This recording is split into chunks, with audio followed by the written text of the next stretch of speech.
नमस्कार, मी दिलीप सुर्णे. आपण पाहताय महापुराच्या बातम्या. आज मी आलेलो आहे गोसरवाड तालुका शिरोळ येथील.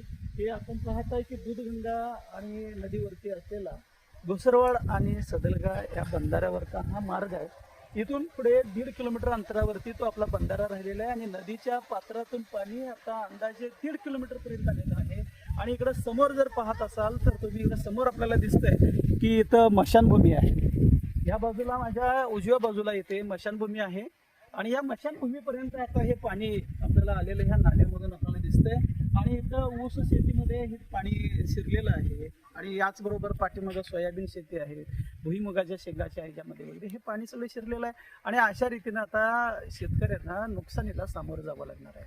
आणि या प्रश्नासाठी महाराष्ट्र शासनानं कर्नाटकाशी संधान बांधून योग्य ते उपाययोजना करून आलमटीचं पाणी जोपर्यंत लवकरात लवकर जाणार नाही याची काळजी आपण घ्यायला पाहिजे, अशी ग्रामस्थांमधून शेतकऱ्यांमधून मागणी होते. धन्यवाद.